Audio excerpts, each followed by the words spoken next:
I get it, you're staring at that sleek, space gray speaker on a friend's shelf, wondering whether it's worth parting with a chunk of your budget. You've probably heard the name Bowers and Wilkins before, maybe even seen the iconic Zeppelin shape in a store, but the question is if the Pro Edition lives up to the hype when it's actually in your living room. Link is in the description if you want to check the product details on Amazon.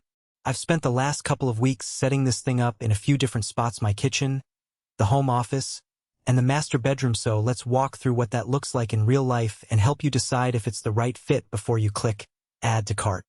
First off, the whole category of high-fidelity wireless speakers is a bit of a minefield. You want that audiophile-level sound without the hassle of wires, you want it to blend into your core, and you want it to play nicely with the streaming services you already use. The pitfalls usually show up as either a compromise on audio quality, a clunky app experience, or a piece of hardware that looks great but can't keep up with everyday use. The Zeppelin Pro Edition tries to hit all those marks, and the way it actually performs is worth dissecting. Let's talk about the sound, because that's the headline promise. Bowers and Wilkins brings over 5 decades of speaker engineering to this unit, and the result is a surprisingly full-range performance for a single-box design. In the kitchen, where I was cooking breakfast and the fridge was humming, the speaker filled the space with enough presence that you could still hear the detail in a vocal track without cranking the volume. Move it to the master bedroom, and the same unit delivered a warm, immersive soundstage that made an acoustic guitar feel like it was sitting on the nightstand. The Hi-Fidelity in every room claim isn't just marketing fluff. The driver layout and the internal amp actually manage to keep mids clear and bass tight enough that you don't feel like you're missing the low end, even at lower volumes. One of the biggest practical strengths is how it handles streaming.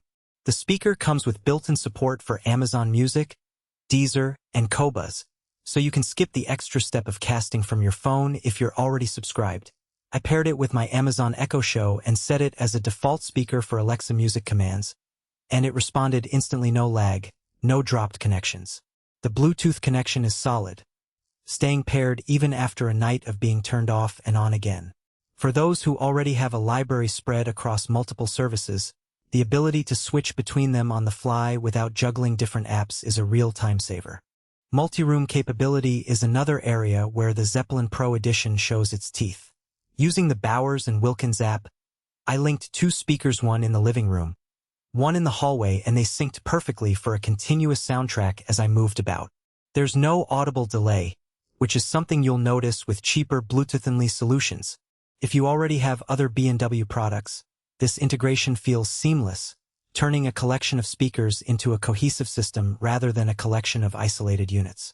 Now, let's get honest about the downsides. The first thing that many buyers balk at is the price. This isn't a budget Bluetooth speaker. You're paying for a brand name and a level of sound that borders on audiophile territory.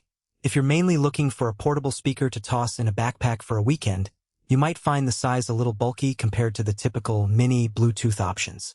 It's portable in the sense that it has an internal battery and a built-in handle, but it's still a statement piece that takes up a decent footprint on a side table or shelf.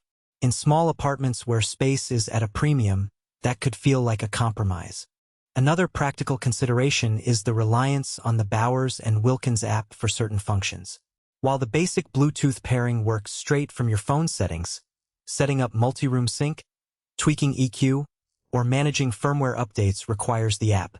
The interface is clean, but it isn't as intuitive as the native Apple or Google ecosystems you might be used to. If you prefer a truly plug-and-play experience without diving into an extra app, that extra step could be a friction point.